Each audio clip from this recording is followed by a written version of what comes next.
नमस्कार, ये आकाशवाणी शिमला है। अब आप प्रभा शर्मा से प्रादेशिक समाचार सुनिए। मुख्यमंत्री जयराम ठाकुर ने बीबीएमबी प्रबंधन पर हिमाचल से संबंधित मुद्दों को सुलझाने में सहयोग न करने का आरोप लगाया है।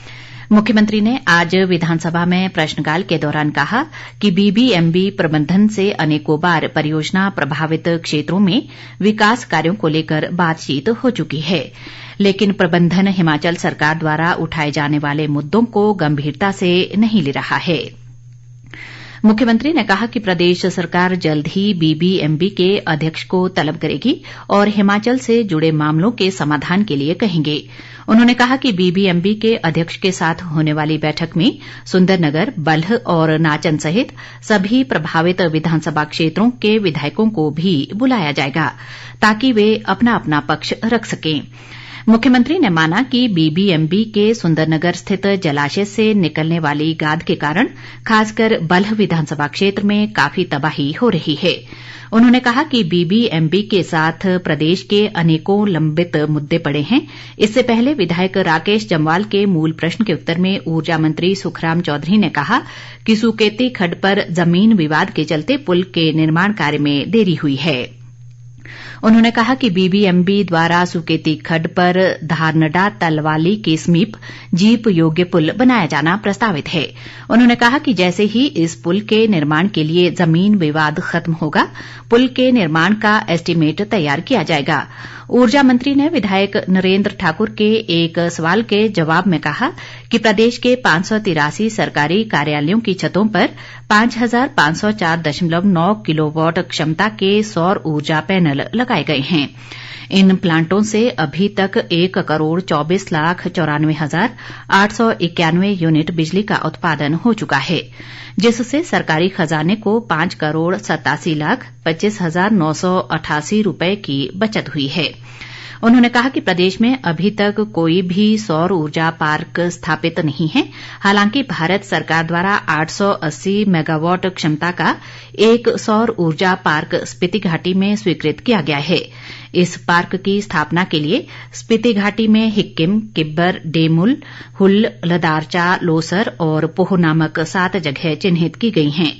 ऊर्जा मंत्री ने कहा कि ये सौर ऊर्जा पार्क एसजेवीएन द्वारा स्थापित किया जाएगा और इसकी डीपीआर मई माह तक भारत सरकार को सौंप दी जाएगी। इसके अलावा एक अन्य 400 मेगावाट क्षमता का सौर ऊर्जा पार्क किन्नौर जिले में लगाया जाना प्रस्तावित है। रूस यूक्रेन युद्ध के कारण यूक्रेन में फंसे हिमाचल के 441 विद्यार्थी सुरक्षित घर लौट चुके हैं, जबकि केवल 8 विद्यार्थी ऐसे हैं जो यूक्रेन के पड़ोसी देशों में सुरक्षित पहुंच चुके हैं और अपनी इच्छा से फिलहाल भारत वापस नहीं आना चाहते। मुख्यमंत्री जयराम ठाकुर ने आज विधानसभा में एक विशेष वक्तव्य के माध्यम से बताया कि अब हिमाचल के केवल 9 विद्यार्थी ऐसे हैं जो हिमाचल आना शेष रह गए हैं। ये सभी विद्यार्थी भी पोलैंड व रोमानिया पहुंच चुके हैं। मुख्यमंत्री ने कहा कि यूक्रेन के सुमी शहर में केवल 2 ही विद्यार्थी फंसे थे। विदेश मंत्रालय की सूचना के अनुसार सुमी क्षेत्र में फंसे सभी भारतीयों को वहां से निकाल लिया गया है और यूक्रेन की पश्चिमी सीमा की ओर ले जाया जा रहा है। उन्हें भी ऑपरेशन गंगा के तहत विशेष विमानों द्वारा भारत पहुंचाया जाएगा। प्रदेश विधानसभा में राज्य के वर्ष 2022-23 के आम बजट पर चल रही चर्चा संपन्न हो गई। चर्चा के अंतिम दिन आज सत्ता दल भाजपा के सदस्यों ने जहां बजट में सभी के कल्याण के प्रयास का दावा किया, वहीं विपक्षी दल कांग्रेस ने कहा कि बजट में विकास के लिए बहुत कम पैसा रखा गया है। कांग्रेस सदस्य आशा कुमारी ने बजट चर्चा में हिस्सा लेते हुए कहा कि सरकार इसी वित्त वर्ष में 70,000 करोड़ के कर्ज में होगी। उन्होंने कहा कि एफआरबीएम में संशोधन किया जा रहा है और इसके बाद सरकार और ऋण लेगी। भाजपा सदस्य रमेश धवाला ने कहा कि मुख्यमंत्री ने बजट में गरीब के लिए काम किया है।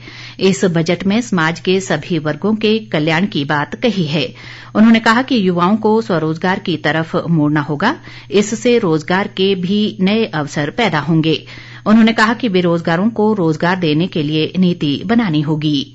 कांग्रेस सदस्य इंद्रदत्त लखनपाल ने बजट को दिशाहीन और वाहवाही लूटने वाला करार दिया और कहा कि बजट में नियमित रोजगार का कोई जिक्र नहीं है। इसी के साथ ये समाचार बुलेटिन समाप्त हुआ। नमस्कार।